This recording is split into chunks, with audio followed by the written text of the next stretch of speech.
नमस्कार, बहुत स्वागत है आप सभी का। मैं हूं आपके साथ नैना यादव और बड़ी खबर आपको बता दें, पूछता है इंडिया में पाकिस्तान को भारत की तरफ से कड़ी चेतावनी दी गई है। अफगान के साथ तनाव पर भारत की ये बड़ी चेतावनी है। अफगान को लेकर पाकिस्तान बौखला गया है। भारत ने कहा है कि पाकिस्तान का अफगान पर हमला अस्वीकार्य होगा। अफगानिस्तान की स्वतंत्रता के साथ में भारत है, यह बड़ी बात भारत के विदेश मंत्रालय की तरफ से कही गई है। आपको यह भी बताते चले, खासतौर से अफगानिस्तान के लिए भारत की तरफ से एक बड़ा सहयोग इंफ्रास्ट्रक्चर के रूप में या बाकी तमाम कनेक्शंस के साथ में नजर आते हैं। लेकिन अब इस बीच लगातार पाकिस्तान और अफगानिस्तान के बीच में चल रहे तनाव पर अब यह बड़ी बात भारत के विदेश मंत्रालय की तरफ से सामने आई है।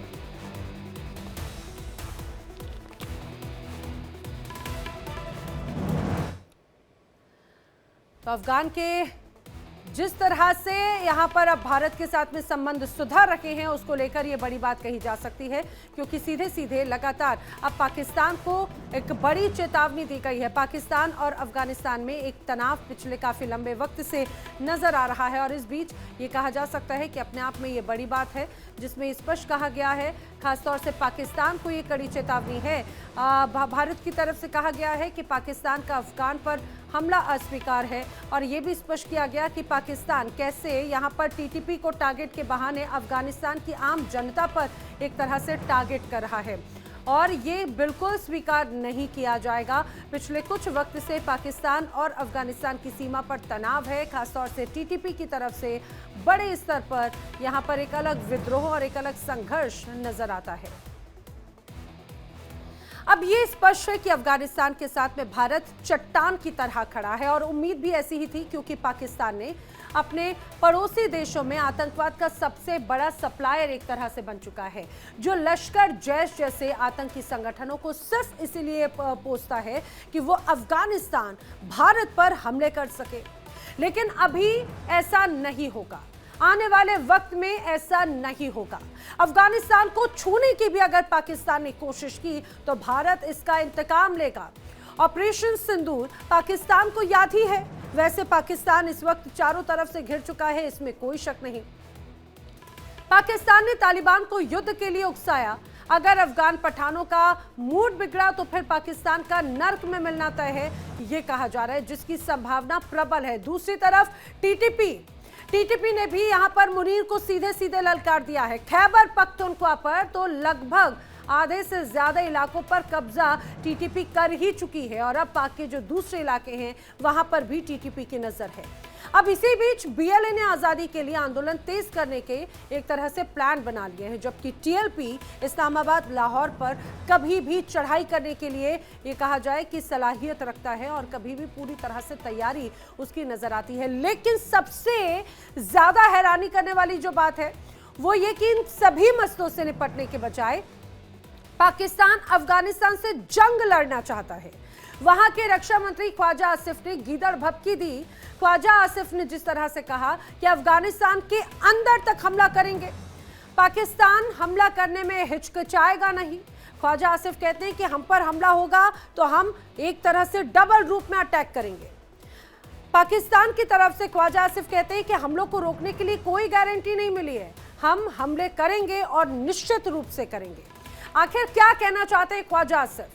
ख्वाजा आसिफ का ये सपना अब तो पूरा नहीं होगा, ये कहा जा रहा है। एक तरफ ये भी कहा जाता है कि भाई ख्वाजा आसिफ दिन की आंखों में, दिन के उजाले में सपने देखते हैं। ये सपना पूरा होगा या नहीं, ये तो आने वाला वक्त बताएगा। लेकिन तालिबान के इरादे पर पूरा भरोसा है। उसने एक दिन ही पहले कहा था कि पाक और अफगान में खतरनाक मोड़ पर तनाव है। पाकिस्तान को तालिबान सीधे तौर पर ये कहा जाए कि धमकी देता है, काबुल पर हमला तो इस्लामाबाद उड़ा कर रख देंगे। पाकिस्तान ने बमबारी की तो एक्ट ऑफ वॉर माना जाएगा। इसके जवाब में इस्लामाबाद को निशाना बनाया जाएगा। ये सीधा सीधा जवाब या ये कहा जाए कि बड़ी धमकी खासतौर से तालिबान की तरफ से नजर आई है। अब आप इसको इस रूप में समझिए कि तालिबान एक तरफ फुंकार मार रहा है, दूसरी तरफ पाकिस्तान की भी तरफ से ऐसी ही जवाबी कार्रवाई की बात कही जा रही है। और जवाबी कार्रवाई तो छोड़िए, और ये कहा गया है कि अब हमला होगा और विध्वंसक होगा और हम हमला करके रहेंगे। ये कहना है ख्वाजा आसिफ का, जो कि पाकिस्तान के मंत्री हैं। लेकिन अब ये कहा जाए कि पाकिस्तान का जो दुश्मन है टीटीपी, वो और पाकिस्तान की सेना अब आमने सामने है।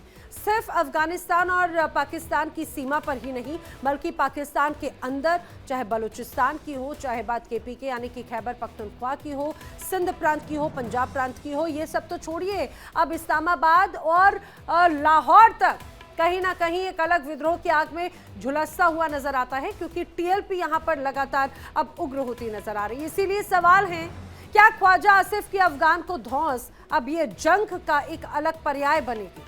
तुर्की में पाक अफगान में सीजफायर पर आखिर बात क्यों बिगड़ी? टीटीपी, बीएलए, टीएलपी और तालिबान मिलकर क्या पाक के टुकड़े करेंगे? ये वो तमाम सवाल हैं जो लोगों के मन में बार बार खड़े होते हैं, और करेंगे इसी पर चर्चा, जानने की कोशिश करेंगे। हमारे साथ में खास मेहमानों का जो पैनल जुड़ रहा है, मैं सबसे पहले रुक करना चाहूंगी। मेरे साथ में इस दौरान रक्षा विशेषज्ञ retired group captain U K Devnath ji हैं। यूके देवनाथ जी, सबसे पहले मैं बात करूं अगर अफगानिस्तान या पाकिस्तान की, लेकिन उसके पहले भारत की तरफ से कहा गया है कि अफगान में जिस तरह से हमले की बात है वो अस्वीकार्य है। भारत का ये स्टैंड, इसे किस रूप में देखते हैं सर?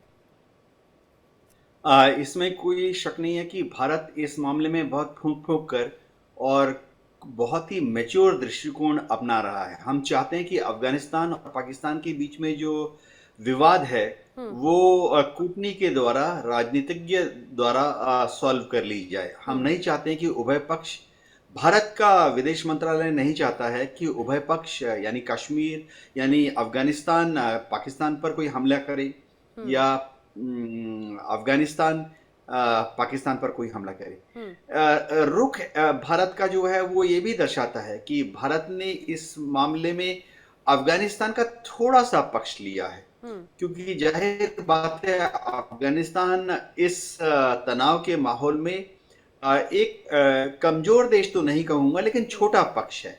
पाकिस्तान की जो एयरफोर्स है वो बहुत बड़ी है अफगानिस्तान के मुकाबले। अफगानिस्तान में तो एयरफोर्स है ही नहीं। पाकिस्तान की जो फौज है, आर्मी, वो भी अफगानिस्तान के मुकाबले बहुत बड़ी है। अफगानिस्तान में जो तालिबान सरकार है उनकी फौज क्या है, जो तालिबान के लड़ाके हैं उन्हीं में से कुछ को उन्होंने अगस्त 2021 में जब तालिबान पावर में आया तो तालिबान ने अपनी आर्मी कैसे खड़ी की। जो उनके लड़ाके थे तालिबान के, जो थोड़े बहुत पढ़े लिखे थे, उनको बोल दिया कल से तू कैप्टन है, कल परसों से तू मेजर है। और इसी तरह से नीचे जो अनपढ़ तालिबान लड़ाके थे बोले अच्छा ठीक है, कल से तू 2 फीते वाला है, परसों से तू 3 फीते वाला है। प्रोफेशनल इनकी कोई ऐसी सेना या ऐसी कोई टीम नहीं है लड़ाके।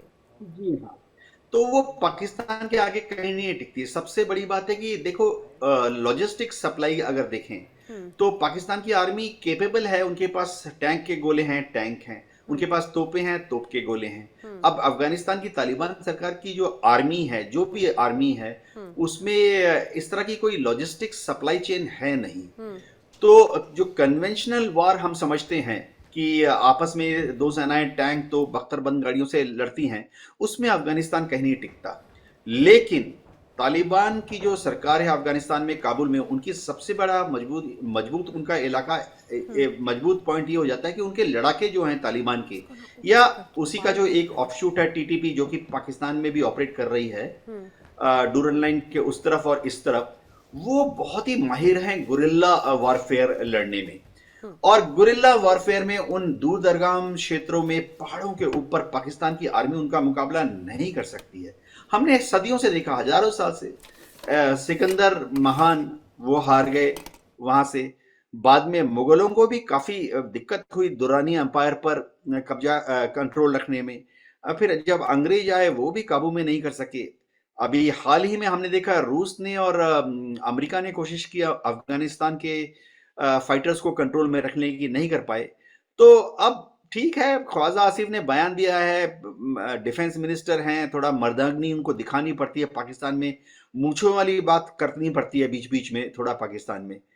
लेकिन जाहिर बात है कि पाकिस्तान की आर्मी अफगानिस्तान में घुसकर मार नहीं कर सकती है, वो हार जाएंगे वहां पर। ठीक है, ये अपने आप में एक अलग तस्वीर जरूर अब आने वाले वक्त में बनेगी। फिलहाल मेरे साथ पाकिस्तान से पत्रकार हैदर हयात भी जुड़ चुके हैं। हैदर हयात, आपका भी बहुत स्वागत है इंडिया डेली की इस चर्चा में। लेकिन जिस रूप में हम देख रहे हैं पिछले कुछ वक्त से पाकिस्तान और अफगानिस्तान पर लगातार एक अलग तनाव नजर आता है। अब ऐसे में एक बड़ी धमकी ख्वाजा आसिफ हो या उनकी तरफ से दी जा रही है, दूसरी तरफ अफगानिस्तान की तरफ से बड़े स्तर पर धमकी दी जाती है। आखिर इन धमकियों को कैसे कंट्रोल करेंगे? अगर धमकी ही देनी है हमले की, तो फिर टर्की में जो बातचीत हो रही है वो क्या सिर्फ दिखावा है? बिस्मिल्लाहिर्रहमानिर्रहीम, बहुत शुक्रिया नैना। देखें, धमकियों की नौबत क्यों आई? बुनियादी सवाल तो ये होना चाहिए कि अब हालात यहाँ तक पहुंचे क्यों कि इस तरह की स्टेटमेंट्स पाकिस्तान और अफगानिस्तान की लीडरशिप की तरफ से आ रही हैं। आई मीन, अगर पाकिस्तान के डिफेंस मिनिस्टर अफगानिस्तान से मुतालिक कोई बात कर रहे हैं तो इसका मतलब है ना कि बैक एंड पे कुछ चीज ऐसी हो चुकी है, हालात यहाँ तक पहुंच चुके हैं कि पाकिस्तान के डिफेंस मिनिस्टर को इतनी बड़ी स्टेटमेंट जो है वो देना पड़ रही है। बाकी देखें, पाकिस्तान को मसला नहीं है अफगानिस्तान से। पाकिस्तान चाहता है कि अफगानिस्तान के साथ अच्छे ताल्लुकात हो। पाकिस्तान ने कोशिश की कि ये जो डायलॉग हो रहे हैं इस्तांबुल में, अब जो इनका दूसरा दौर है, इनफैक्ट अभी जो दूसरे दौर की डायलॉग है उनका अब ये चौथा पांचवा रोज होगा। लेकिन दोनों तरफ से कोशिश हो तो फिर ही मामला हल हो सकते हैं। हम ये देख रहे हैं कि अफगानिस्तान की साइड जो है वो इन डायलॉग्स में सीरियस नहीं है। जो माजी में कमिटमेंट्स उन्होंने की, उन कमिटमेंट्स को वो ऑनर करने को तैयार नहीं है। वो पाकिस्तान के साथ बैठकर रिटर्न एग्रीमेंट के लिए तैयार नहीं है। जो चीजें अभी तक रिपोर्ट हुई हैं, तो इस तरह तो फिर नहीं चलेगा ना। मतलब पाकिस्तान जो है वो क्यों अलाउ करे कि अफगानीज जो है वो बगैर किसी पासपोर्ट के वो पाकिस्तान में आए, या वो इसी तरीके से जो है वो बिजनेस करते हैं उसकी कोई डॉक्यूमेंटेशन ना हो पाकिस्तान। तो ये चाहे कि एक मैकेनिज्म बनाया जाए, आपके लोगों ने यहाँ पर आना है, वो तरीके से आए। फिर मोस्ट इंपॉर्टेंटली आपकी सरजमीन जो है वो पाकिस्तान के खिलाफ इस्तेमाल ना हो। अगर आप उनको कंट्रोल नहीं कर पा रहे जो दहशतगर्द वहां पर मौजूद हैं, तो फिर तो पाकिस्तान ने अपनी सरजमीन को उन दहशतगर्दों से जो है वो दूर रखने के लिए, उसको पाक करने के लिए पाकिस्तान तो फिर इकदाम करेगा। लेकिन हैदर हयात, यही तो एक बड़ी अलग तरह का डबल स्टैंडर्ड हो जाता है। अब वो आपको दहशतगर्द नजर आते हैं, कुछ समय पहले तो वो आपको भाई नजर आ रहे थे, उनको बाकायदा ट्रेन किया जा रहा था, हथियार उनको दिए जा रहे थे, पाला पोसा जा रहा था। मैं ना बात करूं तहरीक तालिबान पाकिस्तान की, जो भारत की एक प्रॉक्सी के तौर पर काम करती रही है काफी अरसे से, आज भी कर रही है। इंडिया उसको स्पॉन्सर करता है। इंडिया के ट्रेनिंग कैंप्स मौजूद हैं अफगानिस्तान में, वहां पर वो उनको ट्रेन करते हैं। तो मैं तो उनकी बात कर रहा हूं। जहां तक बात अफगान तालिबान की है, मैं जाती तौर पर समझता हूं कि हमारे आपस में अच्छे ताल्लुकात होने चाहिए। अफगान तालिबान को भी इस चीज का अंदाजा है कि पाकिस्तान की वजह से, पाकिस्तान की फैसिलिटेशन की वजह से आज अफगानिस्तान के अंदर वो बरसर इक्तदार है और पाकिस्तान के उस पॉजिटिव रोल को वो खुद एक्नॉलेज भी करते हैं। लेकिन ऐसा नहीं हो सकता ना कि पाकिस्तान ने इस वजह से उनको फैसिलिटेट किया कि ये खित्ता पुरअमन हो, इस खित्ते के हालात बेहतर हो और वो इक्तदार में आने के बाद चीजों को कंट्रोल ना कर सके, तो वो पाकिस्तान के ऊपर ही जो है वो चढ़ दौड़ने की कोशिश करे। पाकिस्तान तो फिर जो है वो ठीक ठाक उनको मजा चिखाएगा और अभी भी उनको जो है वो पूरा इसका अंदाजा हो रहा है। यही वजह है कि वो बार बार कोशिश कर रही है और जो मीडिएटर्स हैं उनको वो फोर्स कर रहे हैं कि पाकिस्तान को दोबारा लेकर आए डायलॉग की टेबल पर। पाकिस्तान फिर बैठा है, लेकिन इस नियत के साथ कि इस मर्तबा अफगान तालिबान वो फैसला करें कि उनको तहरीक तालिबान पाकिस्तान या भारतीय प्रॉक्सीज ज्यादा अजीज है या उनको पाकिस्तान के साथ अच्छे ताल्लुकात ज्यादा अजीज। ठीक है, लेकिन अपने आप में ये इसीलिए बार बार सवाल खड़े होते हैं क्योंकि एक तरफ हम देखते हैं कि बड़े स्तर पर विद्रोह है, खासतौर से यही टीटीपी अब एक अलग मुसीबत का सबब बनता हुआ नजर आता है, और उसी के बावजूद एक अलग यहाँ पर बहस या ये कहा जाए आरोप प्रत्यारोप बड़े स्तर पर नजर आते हैं। हमारे साथ में एक और खास मेहमान मेहमद जुड़ रहे हैं, दक्षिण एशिया विशेषज्ञ हैं। बहुत स्वागत है मेहमद जी आपका। आप ही से समझना चाह रही हूँ खासतौर से ये जो पूरे टर्म्स पहले तो बड़े अच्छे थे और अब बिगड़ते हुए क्यों नजर आ रहे हैं? चार दौर की बातचीत जो है पिछले कुछ 4 दिनों से हम देख रहे हैं तुर्की में हो रही है, लेकिन वो भी बेनतीजा हुई और ऐसी हुई कि एक दूसरे पर दोनों ही देशों की तरफ से काफी अटैकिंग रूप में यहाँ पर बयान दिए जा रहे हैं। ऐसा लग रहा है कि बात सुलझाना ही नहीं चाहता कोई।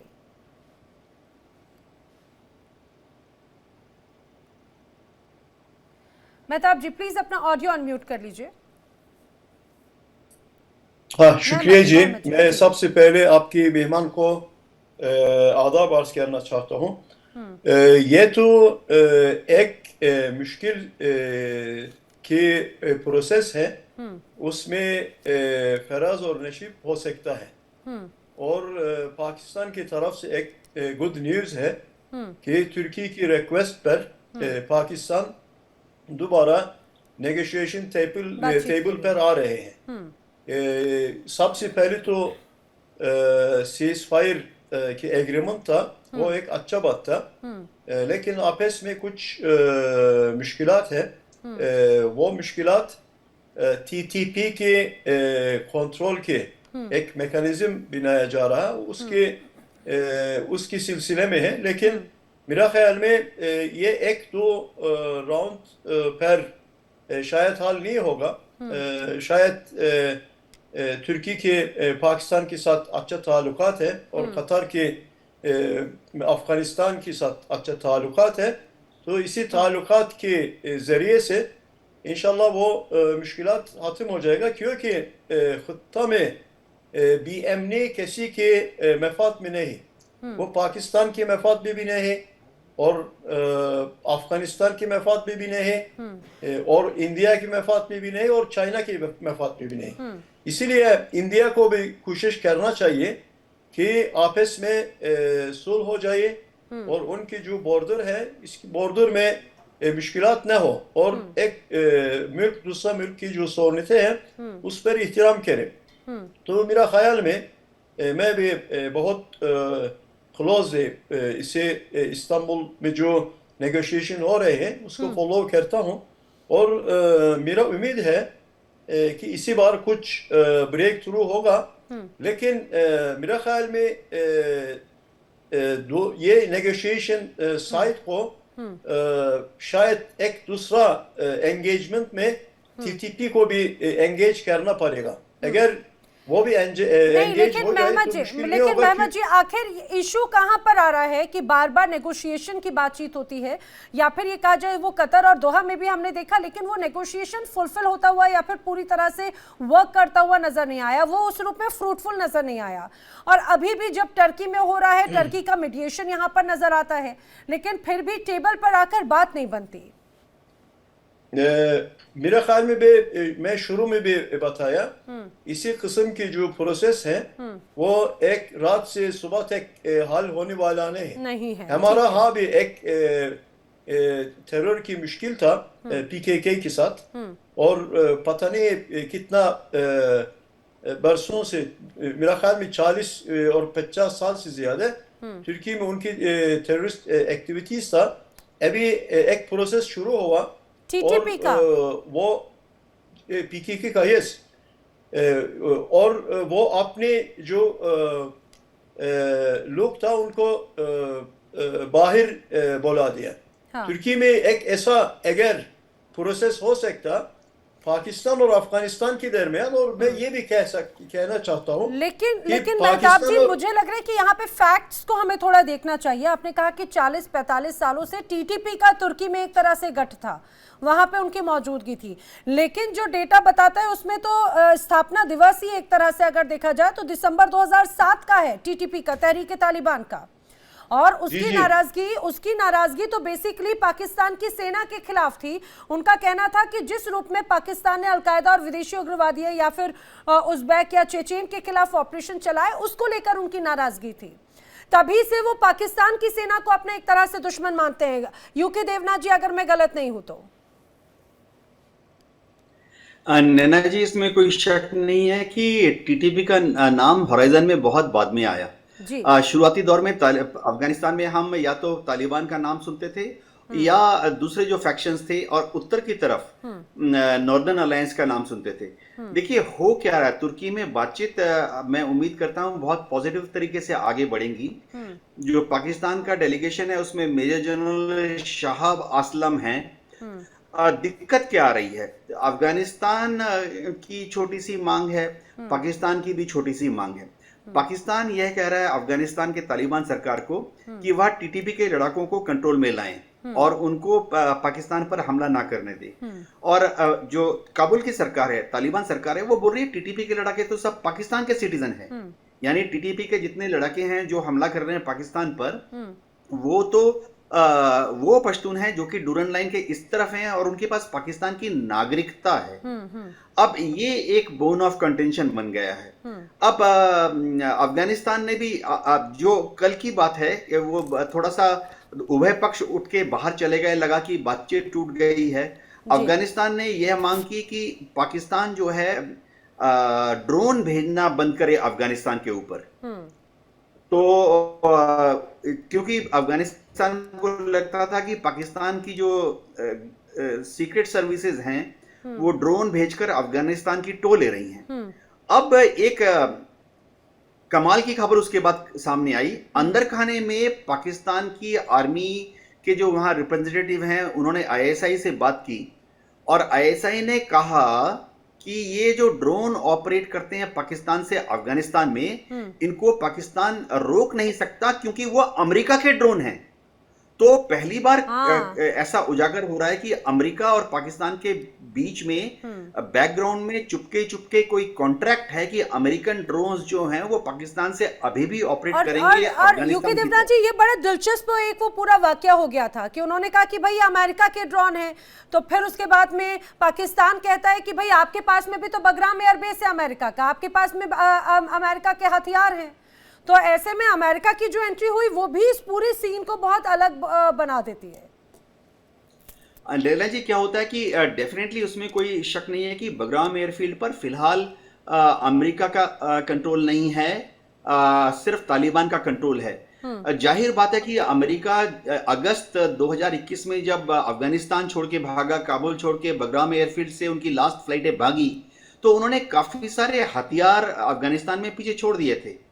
अब इन हथियारों को क्या तालिबान की सरकार मेंटेन कर पाई है, दुरुस्त रख पाई है, और क्या इन हथियारों का हम देखते हैं वहां पर कुछ टैंक भी हैं, कुछ बख्तरबंद गाड़ियां भी हैं, कुछ तोपे भी हैं। तो क्या तालिबान की सरकार इनका इस्तेमाल करके पाकिस्तान की आर्मी पर हमला कर सकती है? देखिए, ऐसा शायद संभव नहीं होगा क्योंकि इन टैंक तो बख्तरबंद गाड़ियों को मेंटेन करने के लिए अभी 5 साल होने जा रहे हैं। इनको ठीक ठाक रखने के लिए जिस तरह की मेंटेनेंस फैसिलिटीज चाहिए वो एक्सपर्टीज तालिबान के पास है नहीं। तालिबान फायर कर सकती है, अगर एक तो काम कर रहा है फायर कर सकती है, एक टैंक चल रहा है तो चला सकती है, क्योंकि तालिबान में काफी सारे ऐसे सोल्जर्स हैं जो कि रेगुलर अफगान आर्मी को छोड़कर तालिबान ज्वाइन किए थे 2021 के पहले। तो लेकिन क्या इनके इंजन, क्या इनके गियर बॉक्स, क्या उनके जनरेटर, क्या उनके वेपन फायरिंग कंप्यूटर्स, क्या उनकी oiling, greasing, hydraulic seal, dampers, वो सब काम कर रहे हैं? मुझे शक है 4 साल के बाद, क्योंकि इन सब इक्विपमेंट में क्या होता है, रबर कंपोनेंट होते हैं, प्लास्टिक कंपोनेंट होते हैं, खास करके ऑयल्स, ग्रीजेस एंड लुब्रिकेंट्स का इस्तेमाल करना पड़ता है। तालिबान के पास नहीं है। तो ये सब या तो खराब हो चुके हैं या खराब होने के कगार पर हैं। इनका इस्तेमाल वो तालिबान की सरकार पाकिस्तान आर्मी के खिलाफ इफेक्टिवली नहीं कर सकती है। ठीक है, लेकिन इस पर धमकियां तो बड़े स्तर पर दी जा रही है ख्वाजा आसिफ की तरफ से। हैदर, मैं इसी बात को समझने की कोशिश कर रही हूँ, क्या कोई समाधान निकलता हुआ नजर आ रहा है? क्योंकि बात बात पे आप लोग इंडिया को तो यहाँ पर बीच में ले आते हैं, लेकिन बहुत लंबे वक्त से अफगानिस्तान की तरफ से, चाहे बात वो टीटीपी हो, चाहे बात खुद तालिबान हो, वो पाकिस्तान के लिए एक बड़ा चैलेंजिंग सिचुएशन क्रिएट कर देते हैं। हमने देखा केपीके में, ये मान के चलिए कई ऐसी रिपोर्ट्स बताती हैं आधे से ज्यादा हिस्से में यहाँ पर टीटीपी ने अपना एक तरह से कब्जा कर लिया है और कई ऐसे संगठन अब एकजुट हो रहे हैं। टीटीपी की तरफ से टीएलपी को इनविटेशन दिया गया है कि साथ में आइए और पाकिस्तान की सेना और सरकार के खिलाफ लड़ाई लड़िए। देखिए ना, यही वो रीजंस हैं कि बार बार भारत का इसमें जिक्र होता है, क्योंकि तहरीक तालिबान पाकिस्तान को भारत फंड करता है, उनको स्पॉन्सर करता है, और उन्हीं की इमाम पर तहरीक तालिबान पाकिस्तान जो है वो पाकिस्तान के अंदर कार्रवाइयां करती हैं। जहां तक बात है कि आधे से ज्यादा खैबर पख्तूनख्वा में ऐसे फैक्ट्स हैं आपके पास में, क्योंकि बड़े अगर आरोप, बड़े गंभीर आरोप होते हैं, इस तरह के सबूत हैं आपके पास। पाकिस्तान ने मल्टीपल टाइम्स ये चीजें रखी हैं और अफगान तालिबान को भी इस चीज का अंदाजा है, वो मानते हैं इस चीज को, लेकिन वो इसको रिटर्न में पाकिस्तान के साथ क्या हो जाता है हैदर, पाकिस्तान में कुछ भी होता है उसके लिए तो इंडिया को दोषी ठहरा देते हैं। सुनिए ना, वहां पे पानी की कमी होती है तो इंडिया को दोषी ठहरा देते हैं आप, वहां पर मुझे महंगाई अगर है, वहां पर टमाटर महंगा होता है तो इंडिया को दोषी ठहरा देते हैं। बात मैं इसीलिए कह रही हूं कि जब इंडिया में अगर आतंकी गतिविधियां होती हैं तो उसमें पूरी तरह से पाकिस्तान का इन्वॉल्वमेंट नजर आता है। पाकिस्तान की तरफ से भेजे गए आतंकी, उनके संगठन, उनके बड़े बड़े जो मुखिया पाकिस्तान में बैठे हुए हैं, हाफिज सईद जैसे तमाम, बाकी उसमें इन्वॉल्वमेंट नजर आता है। और भारत के पास में तो ऐसे तमाम तथ्य हैं, यूएन हो, यूएनजीए हो, दुनिया के अलग अलग मंच हो, बार बार इस बात को जिक्र किया गया, एक्सपोज हुआ विथ एविडेंस। लेकिन आप लोग बार बार अफगानिस्तान के साथ में आपका कियोस्क की, उसमें आप इंडिया को बीच में लेकर आ जाते हैं। देखिए, आप मेरी अगर बात को सुनेंगी तो मेरा ख्याल है आपको भी इस चीज की समझ आ जाएगी, बल्कि मैं ये समझता हूँ कि आपको इस चीज की बखूबी समझ है, लेकिन आप लोग जो है वो जान के बच्चा बनते हैं लोगों के सामने अपनी ऑडियंस को बेवकूफ बनाने के लिए। हकीकत आप लोग जानते हैं कि तहरीक तालिबान पाकिस्तान जो है वो भारत की प्रॉक्सी है, भारत उसको स्पॉन्सर करता है। आपने बात की हाफिज सईद साहब की, देखें इससे बड़ा क्या सबूत चाहिए आपको? आपको कुलभूषण यादव पाकिस्तान ने पकड़ा है, फिर भारत में इस वक्त इक्तदार पे कौन है? नरेंद्र मोदी, जिसको बुचर ऑफ गुजरात कहा गया, जो ओपनली मुसलमानों के खिलाफ बात करता है, जो ग्रेटर हिंदुस्तान की बात करता है। प्रधानमंत्री नरेंद्र मोदी ने आप लोगों की चिंता को और बढ़ा रखा है, लेकिन आप हाफिज सईद को आप साहिब कहते हैं।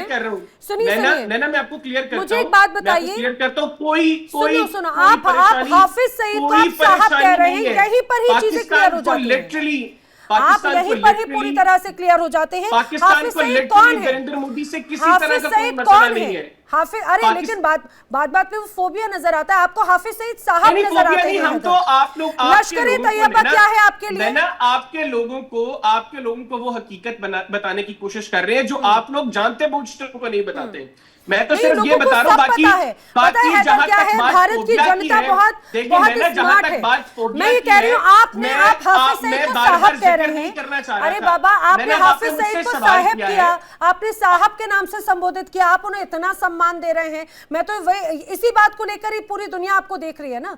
हाफिज सईद जिसको लेकर कई बड़े आरोप, आतंकी उसे घोषित किया जा चुका है, इंटरनेशनल यूएन की तरफ से उसके लिए कहा गया है। हाफिज सईद को आप साहब कहते हैं। 26/11 में उसका इन्वॉल्वमेंट, पार्लियामेंट अटैक में उसका इन्वॉल्वमेंट, पठानकोट उरी अटैक जैसे हमलों में उसका इन्वॉल्वमेंट, लश्कर ए तैयबा की तो आधार ही एक तरह से रखी गई हाफिज सईद की तरफ से, और उसको आप पालते पोसते हैं। पाबंदी क्यों थी? आप उसे पालते पोसते हैं। नरेंद्र मोदी के अमेरिका में दाखिले पर पाबंदी क्यों थी? कौन से दाखिले पर पाबंदी है? आप ही जिनको आप गले लगा रहे हैं। सुनिए, मैं चाह रही हूँ, आप जिन्हें अभी गले लगा रहे हैं ना, आपको ऐसा लग रहा है कि डोनाल्ड ट्रंप अमेरिका आपको गले लगा रहा है, तो आप उसे फूले नहीं समाते। आप दुनिया की सबसे बड़ी ताकतों में देख लीजिए, तीसरी बार जैसे ही सत्ता में आए उसके बाद में चिंता बढ़ गई थी यूके देवनाथ जी। मैं चाहूंगी जरा आपको यही बता रहा हूँ नैना, आपको यही बता रहा हूँ, आप अपने लोगों को बेवकूफ बनाना छोड़ दें, हकीकत बताया करें उनको। मैं आपके तवज्जुह से आपके लोगों की भलाई के लिए आप लोगों को हकीकत जो है वो बता रहा हूं, और ये चीजें आपको पता है। अच्छा। आप लोगों को अंदाजा है कि तहरीक तालिबान पाकिस्तान भारत की प्रॉक्सी है। आप लोगों को इस चीज का अंदाजा है कि भारत किसको फंड करता है। जहां तक बात, हाफिज सईद कौन है? मसूद अजहर कौन है? ओसामा बिन लादेन कौन है? कस्टडी में है। हाफिज सईद तो कस्टडी में है, लेकिन बुचर ऑफ गुजरात तो ओपनली घूम रहा है ना। Butcher of Gujarat. अरे भाई, आप मुझे एक बात बताइए, आप जिन्हें बुचर ऑफ गुजरात कहते हैं, अरे भाई सुप्रीम कोर्ट पे जरा भरोसा रख लेते। खैर, आप लोगों को तो इन सारी चीजों पे भरोसा है ही नहीं, उन लोगों पर आपको भरोसा है ही नहीं। की कुर्सी दे दी है, इससे बड़ा अलमिया और क्या हो सकता है? यूके देवनाथ जी दरअसल यही पाकिस्तान की दिक्कत होती है।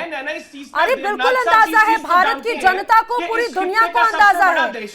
अरे पूरी दुनिया को अंदाजा है। पता है क्या हो जाता है, आप लोग एक माला जपते रहते हैं, भारत और मोदी मोदी मोदी मोदी। या तो आपको अजीत डोभाल या तो मोदी के सपने आते हैं, और यही वजह है कि शायद अगर आप अपनी जनता को सही चीज या सही बात बताते, भाई पाकिस्तान तक में लोकप्रियता है नरेंद्र मोदी की, यही तो आप लोगों को एक बड़ी चिंता की बात हो जाती है। यूके देवनाथ जी बार बार जिस तरह से कह रहे हैं कि भाई पाबंदियां, उसी यूएस ने कई बार उनको इनवाइट किया, उसी रशिया ने उनको कई बार इनवाइट किया। यूके की बात हो या पूरी दुनिया के अलग अलग इलाकों में उनकी लोकप्रियता पर ये डरते हैं, घबराते हैं।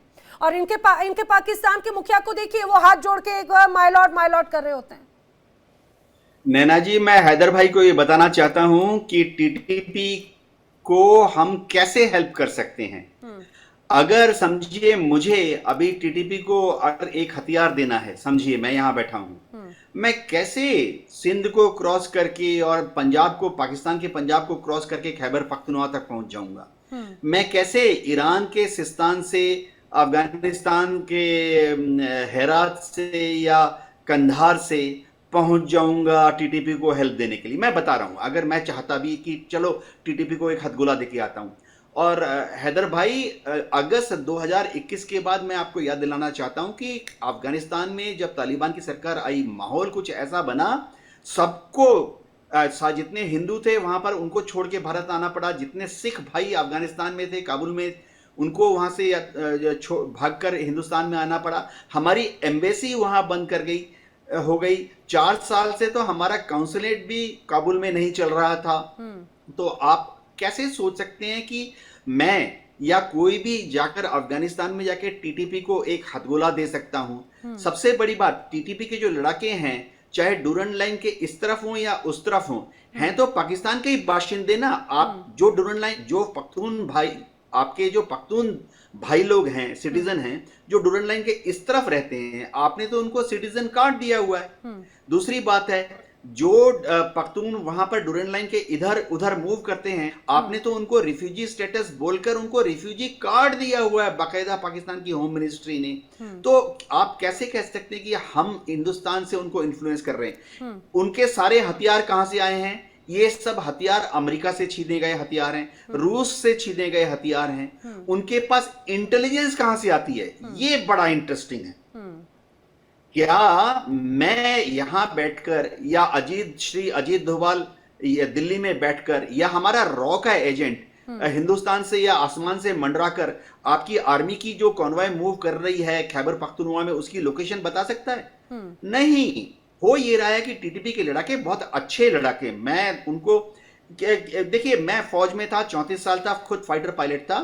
मैं सारे गुरिल्ला मूवमेंट जो है उनके बारे में एक चीज जानता हूं कि जब भी रेगुलर आर्मी उनकी तरफ बढ़ती है, पाकिस्तान की रेगुलर आर्मी उस तरफ बढ़ती है टीटीपी के लड़ाकों की तरफ, वो इधर उधर पहाड़ों में गायब हो जाते हैं। तो पाकिस्तान की आर्मी उन पर हमला नहीं कर सकती। और जब पाकिस्तान की आर्मी वापस छावनी में आ जाती है तो टीटीपी के लड़ाके नीचे आ जाते हैं, उनके कॉन्वॉय पर, पाकिस्तानी कॉन्वॉय पर अटैक कर देते हैं। मुझे बहुत दुख है, कल भी तो आपके एक कैप्टन शहीद हुए, 5 जवान शहीद हुए। लेकिन टीटीपी के लड़ाके बहुत अच्छे हैं, सारे हथियार उनके रशियन हैं, सारे हथियार उनके उसका बहुत बड़ा रीजन अमेरिकन मुझे लगता है यूके देवनाथ जी, दरअसल वो है तो तालिबान का ही हिस्सा ना, और तालिबान जो है वो ट्रेंड है, तालिबान ट्रेंड है थ्रू आईएसआई, तालिबान ट्रेंड है फ्रॉम पाकिस्तान आर्मी। मीना जी, क्या हो रहा है कि पाकिस्तान ने तालिबान को ट्रेन किया, मोटिवेट किया, फंडिंग की, ट्रेनिंग एरियाज दिए। ये जो टैक्टिक्स हैं, ये गुरिल्ला टैक्टिक्स आईएसआई ने ही उनको सिखाया। पाकिस्तान के बाकायदा आर्मी ऑफिसर्स थे अफगानिस्तान के अंदर, पाकिस्तान की आईएसआई ने बाकायदा वहां पर ट्रेनिंग कैंप चलाए थे। क्यों? शुरुआती दौर में रशियंस को हराने के लिए। मैं 80 और 90 की दशक की बात कर रहा हूं। और 2010 के बाद से पाकिस्तान ने बाकायदा तालिबान को ट्रेन किया अमेरिकन को हराने के लिए। मैं तो वो खुशी का माहौल इस्लामाबाद और रावलपिंडी का भूल नहीं सकता, जब इस्लामाबाद और रावलपिंडी में 14 अगस्त की रात को पार्टियां हो रही थी।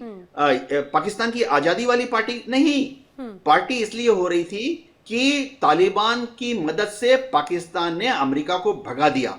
अगले दिन ही इनके आईएसआई के मेजर जनरल साहब हेलीकॉप्टर लेके पहुंच गए काबुल में। बिल्कुल, तो ये दर्शाता है जी नैना जी, ये दर्शाता है कि पाकिस्तान का कितना इन्वॉल्वमेंट रहा है। ठीक है, उनकी मर्जी है, वो अफगानिस्तान को कंट्रोल करना चाहता है, करें। लेकिन मैं कहूंगा कि अफगानिस्तान को हथियार के बल पर नहीं, प्यार और मोहब्बत से, डिप्लोमेटिक, कूटनीतिक तरीके से अफगानिस्तान को काबू में लाएं, और प्यार करें। यही बात है। मैं इसी सवाल के साथ मेहमद जी का रुख करना चाह रही हूँ। मेहमद जी, वही बात है कि जो अभी यूके देवनाथ जी कह रहे थे कि अब डराकर, धमकाकर, फटकार लगाकर अफगानिस्तान को क्या कंट्रोल किया जा सकता है। तालिबान का जो वहां पर एक अलग रूप नजर आता है, और शायद यही वजह है कि धीरे धीरे, पार्शियली ही सही, लेकिन कई कंट्री कंट्रीज ने एक तरह से उनके एग्जिस्टेंस को एक्सेप्ट किया, चाहे चीन की बात हो, वहां पर जो अलग लेवल पर अब आदान प्रदान शुरू हुआ, Iran, Pakistan, Turkey, UAE, Qatar, Uzbekistan, Bharat, Saudi Arab, Tajikistan और कजाकिस्तान, ये वो देश हैं जिन्होंने पार्शियल अलग अलग रूप में एक तरह से एग्जिस्टेंस अफगानिस्तान गवर्नमेंट का एक्सेप्ट किया है। अब लेकिन उसको कंट्रोल या समझाएंगे कैसे? क्या डराकर या फिर प्यार के माध्यम से, समझाकर, डील के साथ में? महबूब जी, आपका ऑडियो नहीं आ रहा है, प्लीज अनम्यूट कर लीजिएगा। सॉरी। यस। शुक्रिया सवाल के लिए। सबसे पहले ये सूचना अच्छा नहीं है कोई और आकर किसी और देश को या मुल्क को कंट्रोल करे। ये एक अच्छा बिल्कुल बात मैसेज नहीं होता। यस, क्योंकि ये सब सॉवरेन कंट्रीज हैं और एक दूसरा को सोनी को एहतराम करना चाहिए। ये एक बात है। और मैं आपको एक बात याद दिलाना चाहता हूँ। मैं पता नहीं 1990s में था, ये तारीख मुझे एग्जैक्टली पता नहीं है जी। मैं हामिद गुल, आपको पता होगा हामिद गुल वो पाकिस्तान के मिलिट्री इंटेलिजेंस के चीफ था, या आईएसआई की भी शायद चीफ रहा। उनसे तालिबान, वो पहले तालिबान था ना, उनके बारे में पूछा था।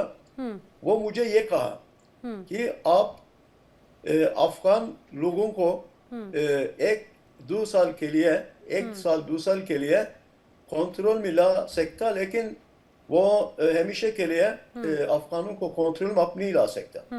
और ये भी एक और बात है पाकिस्तान के लिए। मेरा ख्याल में एक दूसरा को एहतराम से और डियालॉग से बात करना चाहिए। ये दोनों मुल्कों के लिए भी अच्छा है। और मैं इधर ये ही बात भी याद दिलाना चाहता हूँ कि पाकिस्तान और अफगानिस्तान के मेन जो मुश्किल है वो टीटीपी नहीं है। उनकी मेन मुश्किल दुरंत लाइन है। जब तक दुरंत लाइन की मुश्किल हल न हो जाए तो अफगानिस्तान और पाकिस्तान के मुश्किल हल नहीं होगा। इसीलिए पाकिस्तान और अफगानिस्तान बैठकर, वे भी इंशाल्लाह तुर्की में बैठ जाएंगे दोबारा, यही लेकिन महमद जी, पाकिस्तान चाहता है कि जो टीटीपी है, टीटीपी तो ठीक है, उसका तो खात्मा हो ही। तालिबान के भी साथ में बातचीत को लेकर एक अलग तस्वीर नजर आती है, तालिबान का भी एक्सेप्टेंस नहीं है। और अफगानिस्तान मौजूदा वक्त में अफगानिस्तान इक्वल टू तालिबान है, तो फिर बातचीत कैसे होगी? और सबसे बड़ा जो इशू पिछली बार की भी बातचीत में हमने देखा था, डोरून लाइन जो है उसको लेकर पाकिस्तान और अफगानिस्तान में बातचीत थी, अफगानिस्तान ने उसे एक्सेप्ट करने से बिल्कुल मना कर रखा है। अफगानिस्तान को इसी बात को मानना चाहिए कि ये एक इंटरनेशनल बॉर्डर है। और जब ये सब अफगानिस्तान के तहत में था, वो अहमद शाह दुरानी वगैरह, वो खत्म हो गया। वो पता नहीं कितना साल हो गया। इंग्लिश के साथ उसने एग्रीमेंट किया और ये दुरंत लाइन बना दिया, और उसके बाद पाकिस्तान बना और इंडिया भी बना। तो अभी उनको ये कबूल करना चाहिए कि भाई ये एक इंटरनेशनल बॉर्डर है। और लेकिन अफगानिस्तान को भी कुछ एश्योरेंसेस देना चाहिए कि उनकी, वो आपको पता है एक लैंड लॉक्ड कंट्री है और उनकी जो बिजनेस वगैरह है पाकिस्तान के तरफ से हो रहा है, तो उनको भी कुछ एश्योरेंसेस देना चाहिए। और तालिबान की एक और मुश्किल ये है कि अमेरिका को भगाने के बाद उनके फॉरेन फाइटर्स की एक मुश्किल है। वही फॉरेन फाइटर्स के एक ग्रुप टीटीपी है, और शायद अल-कायदा भी शायद अफगानिस्तान में हो, और दूसरा उज़्बेक और चेचन दूसरा लोग भी हो। तो इसीलिए तालिबान को ये करना चाहिए, जो अफगानिस्तान की हुकूमत हम कह सकते हैं क्योंकि वो अभी हुकूमत बना दिया, कि उसी को ये 3 चॉइसेस देना चाहिए कि भाई एक ये है कि हम अमेरिका को भगा दिया, तो अभी आपकी वो मिलिट्री को और आपकी मिलिटेंट को हमारा कोई ज़रूरत नहीं है, तो आप अपने हथियार छोड़ दो और अपने घर में बैठे या अफगानिस्तान के आर्मी में शामिल हो।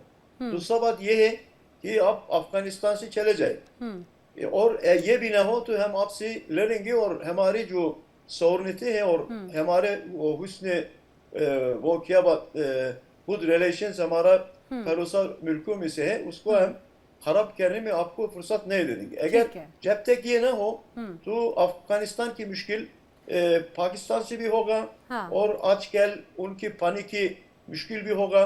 इसको हम अभी सुन रहे हैं। तो अपने पड़ोसों से अगर अच्छा ताल्लुक रखना चाहता है तो अपने जो अंदर अपने मुल्क में अपने देश में जो फॉरेन फाइटर्स हैं उनको खत्म करना चाहिए। ठीक है, ठीक है। और मैं हैदर हयात यही बात आपकी तरफ लेकर आ रही हूँ क्योंकि ये तो एक बड़े इश्यूज है ही। आखिर पाकिस्तान और अफगानिस्तान के बीच में जो बड़ा एक पीस टॉक है, बार बार वो कहा जाता है कि फाइनल स्टेज तक पहुंच भी नहीं पा रहा है आजकल तो, या फिर पहले सीज फायर हुआ लेकिन सीज फायर वो फुलफिल नहीं रहा, सीज फायर होने के बाद में उसका उल्लंघन हो जाता है और यही अपने आप में बड़ी चिंता की बात होता है और वो और भी ज्यादा अग्रेसिव अफगानिस्तान की तरफ से अटैक हो जाते हैं। तो फिर वो पीस टॉक रहा कहां पे, उम्मीद कहां पर है? अप्रोच के साथ बैठा हुआ है। जिस वक्त ये डायलॉग शुरू हुए मैं आपको हकीकतन बता रहा हूं कि यहाँ पर अप्रोच उस वक्त डायलॉग की नहीं थी। पाकिस्तान चाहता था कि अब अगर अफगानिस्तान ने भारत की हिमा पर कोई गलती की है तो उनको उसी तरह का जवाब दिया जाए जिस तरह का भारत को दिया गया था और दिया भी जा रहा था। लेकिन फिर पाकिस्तान के तो आप भी पीछे रह गए ना, यहाँ पर तालिबान भी आप पर हावी हो जाएगा अगर ऐसा है तो। नहीं, अगर आप ऑपरेशन सिंदूर की बात कर रहे हैं तो हमने अपने से 3 गुना बड़ी फौज रखने वाले मुल्क को अल्हम्दुलिल्लाह अपने पर हावी होने दिया था। ये यूके देवनाथ साहब जो हैं इनको अंदाजा है कि पाकिस्तान की फिजाइया ने भारतीय फिजाइया का क्या हशर किया था 2019 में भी और 2025 में भी। तो इसलिए तालिबान के पास तो अभी उस तरह की ट्रेंड मिलिट्री नहीं है, उनके सारे मामला और हैं। तो हमने तो अपने से 3 गुना बड़ी फौज को नाको चने चबवा दिए थे। तो फिर अफगान तालिबान को जो है वो उनके खिलाफ बड़ी कार्रवाई करना कोई मुश्किल चीज नहीं थी। लेकिन बहरहाल मैं पाकिस्तान में जनता को गुमराह में शामिल हूँ, मैं उन लोगों में शामिल हूं जो चाहते हैं कि पाकिस्तान के अफगानिस्तान के साथ भी अच्छे ताल्लुकात होने चाहिए, पाकिस्तान के भारत के साथ भी अच्छे ताल्लुकात होने चाहिए। ये खित्ता उसी वक्त तरक्की कर सकता है जब यहाँ पर पीस होगा। लेकिन उसके कुछ एलिमेंट्स हैं, जिस तरह अभी मेमन साहब बात कर रहे थे कि अफगानिस्तान को जिसको वो ड्यूरेंट लाइन कह रहे हैं और पाकिस्तान कह रहे हैं कि अब आप इसको इंटरनेशनल बॉर्डर कहें, उसको तस्लीम करना पड़ेगा क्योंकि ये हकीकतन एक बड़ा इशू है पाकिस्तान और अफगानिस्तान के दरमियान। जब तक उसको तस्लीम नहीं करेंगे ये इशूज जो है वो ममालिक जो पाकिस्तान और अफगानिस्तान के दरमियान अच्छे ताल्लुकात नहीं चाहते वो इसको खराब करते रहेंगे। जहां तक बात इस्तांबुल के अंदर जो डायलॉग हो रहे अभी एक मर्तबा फिर पाकिस्तान इसी अप्रोच के साथ माना है कि ठीक है हम बैठते हैं, चीजें वो हैं जो हम पहले भी डिस्कस कर चुके हैं। पिछले 3-4 रोज में जो मामला डिस्कस हुए हैं और जितने घंटों के लिए हुए हैं, अब कोई नई चीज टेबल पर डिस्कस नहीं होगी। अब सिर्फ यही डिस्कशन होगी कि पहले टेबल पर बैठकर जिन चीजों को फाइनलाइज नहीं किया जा सका क्या अफगान तालिबान तैयार हैं कि लेकिन हैदर एक तरफ धमकियां चल रही हैं, दूसरी तरफ पीस टॉक हो रही है। एक तरफ बात हो रही है कि भाई हम पूरी तरह से खत्म करके रख देंगे, हम अंदर दाखिल होकर मारेंगे। वहां पर अफगानिस्तान कहता है कि अगर हमारे काबुल पर अगर अटैक हुआ तो हम इस्लामाबाद भी छीन लेंगे। अब लेकिन जब ऐसे धमकियां चलेंगी तो फिर कैसे बात होगी? आप बिल्कुल ठीक कह रही हैं, लेकिन ये धमकियों की नौबत उस वक्त आती है जब हम ये देखते हैं कि पीस टॉक्स के दौरान अफगानिस्तान की सरजमीन पाकिस्तान के खिलाफ इस्तेमाल होती है। हम ये देखते हैं कि कल एक मर्तबा फिर इंडियन स्पॉन्सर्ड टेररिस्ट पाकिस्तान में दरअंदाजी की कोशिश करते हैं और अल्हम्दुलिल्लाह हम लोगों ने 18 से 20 टेररिस्ट को एलिमिनेट किया है। और पाकिस्तान पता है क्या हो जाता है, झूठ की एक इंतहा होती है। आप लोग जिससे भी डरते हैं जरा उनसे जरा खौफ खाइएगा। मैं इसीलिए कहती हूँ आपकी जनता भी बखूबी समझती है और देखिए पूरी दुनिया तो समझती है। वो तमाम जो एक बड़ी लिस्ट और बड़ी जो तस्वीरें आई थी ना सैटेलाइट इमेजेस से, वो पूरी दुनिया देखती है। मैं आपको बताती हूँ तकलीफ आपको क्यों हो रही है। बार बार जो इंडिया का नाम ले रही है इसीलिए मैं आपको बीच में आपको टोक रही हूँ। अभी तक आपने अफगानिस्तान की धरती को अपने लिए आपने इस्तेमाल किया, पाकिस्तान के खिलाफ आपने खूब भर भर के तालिबान का इस्तेमाल किया, उन्हें ट्रेन किया और आपने ये सोचा कि पाकिस्तान एक तरह से अपना जो उसके मन के खुन्नस है ना वो इन्हीं लड़ाकों के माध्यम से अफगानिस्तान से का यूज करके इंडिया के खिलाफ करेगी। लेकिन और इसीलिए आपने कंट्रोल करने की कोशिश की। अब बात यहां पर आपकी बिगड़ गई सुनिए, बात यहाँ पे बिगड़ गई कि जो तालिबान था कह रहे कि भैया अब नहीं चलेगा, ये अब बिल्कुल नहीं चलेगा, आपने हमारा बहुत इस्तेमाल किया, आपने हमें कुछ नहीं दिया, बिल्कुल वैसा ही जैसे आपने बलूचिस्तान को नहीं दिया, बिल्कुल वैसे ही जो आप केपीके को नहीं देते हैं, बिल्कुल वैसे ही जो सिंध और जो पंजाब के अलग प्रांतों में विद्रोह है। और इसीलिए ये आप ना एक तरह से कवर करने की कोशिश करते हैं, जैसे आपने अपने बाकी के एयरबेस की जो तस्वीरें आपने कवर करके रखी है ना कि जो सैटेलाइट में नजर नहीं आए, ये वैसे आप जनता की चीजों को कवर करके रखते हैं। यूके देवनाथ जी नहीं, क्योंकि आप यहाँ पर मिसफैक्ट देते हैं, आप यहाँ पर मिसफैक्ट करें हैदर और देवनाथ जी का। नैना जी देखिए, सबसे पहले देवनाथ साहब मुझे बता दें, मेरे प्रोग्राम के अंदर नैना जी आप मुझे सुन पा रही हैं? जी, मैं आप दोनों को सुन रही हूँ। 2019 जो है वो पाकिस्तान की फिजाइया का दिन था। आपने कहा कि हम जो है वो पाकिस्तान की फिजाइया के मशहूर। मैं आपको बताती हूँ हैदर हयात, सुनिए, पठानकोट आप लोगों ने किया, आप लोगों ने उरी अटैक किया, आपने कारगिल में किया, आपने मुंबई में हमले किए, आपने पहलगाम, इसके पहले बार हमने आपको बहुत शांतिपूर्वक समझाया, आपको क्लियर हिंट दिए कि संभल जाओ। जब नहीं संभले तो उसके बाद में जो आपने कत्लेआम मचाया था ना पहलगाम में, आपके भेजे हुए आतंकी, जो आपके जो सो कॉल हाफिज सईद साहब हैं आपके, उनकी तरफ से, जिन्हें आप साहिब कहते हैं आतंकी, ये उसका जवाब है। अगर आपका घर जल रहा है तो उसकी वजह से। देवनाथ जी और हैदर हयात जी, किसी ऐसे शख्स की बात कर रहा हूं ना जो यहाँ पर मौजूद नहीं है, तो आप उसको इल्जाम कहें। देवनाथ साहब यहाँ पर मौजूद है, देवनाथ साहब से पूछे, इन्होंने मेरे प्रोग्राम में नहीं कहा कि पाकिस्तान की फिजाइया का दिन था, पाकिस्तान की फिजाइया ने भारतीय फिजाइया को उस दिन शिकस्त दी। 27 फरवरी 2019 को आपकी हुकूमत का शुक्रगुजार हूं कि आपने अभिनंदन को हमारे हवाले किया।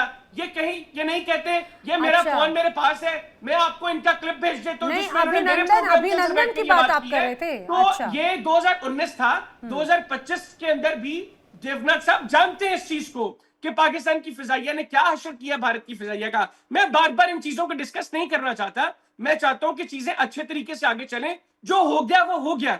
अब आगे बढ़ने की कोशिश की जाए, आगे तभी बढ़ा जा सकता है जब पॉजिटिव अप्रोच होगी। हम ये सोचेंगे कि हमने लड़ाई नहीं करनी, हमने इस खित्ते की तरक्की करनी है, हमने इस खित्ते से गुर्बत का खात्मा करना है, हमने इस खित्ते को मौशी तौर पर मुस्तहकम करना है, हमने सिर्फ प्रोपेगेंडाज नहीं करने, आके वॉर मॉन्गरिंग नहीं करनी, हमने यहाँ पर आके पॉजिटिव अप्रोच से बात करनी है।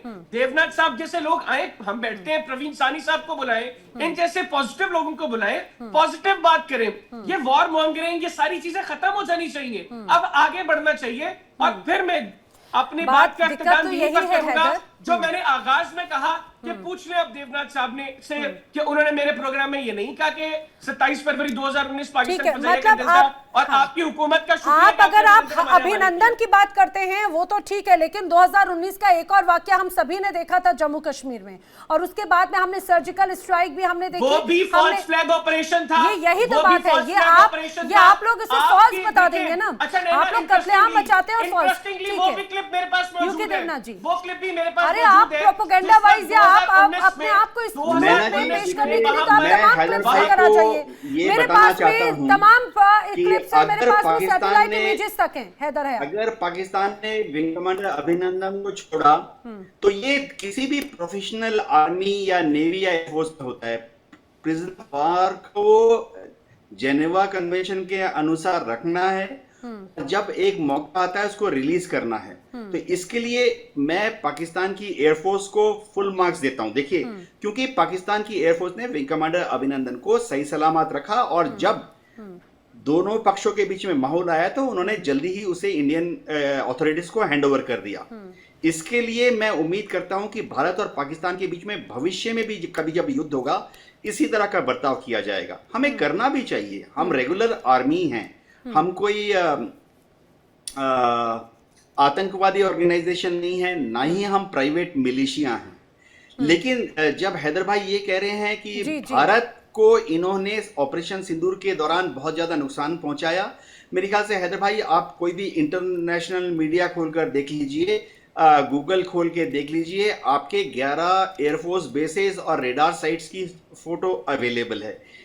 सबसे बड़ी बात क्या है, आपके डीजीएमओ ने भारत के डीजीएमओ से बात की कि युद्ध विराम होना चाहिए। अच्छी बात है, ये दिखाता है कि दोनों तरफ जो डीजीएमओ हैं दोनों ही अक्लमंद थे, मैच्योर थे, और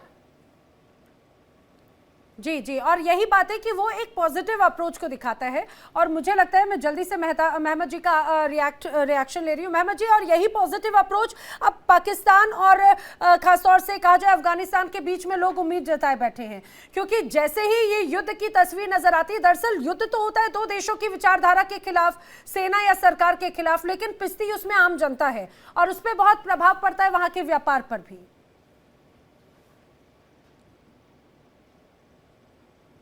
महमद जी ये मेरा ख्याल में इसे जो तुर्की में नेगोशिएशन हो रहे हैं उसमें टीटीपी के साथ पाकिस्तान को भी मिलवाना चाहिए।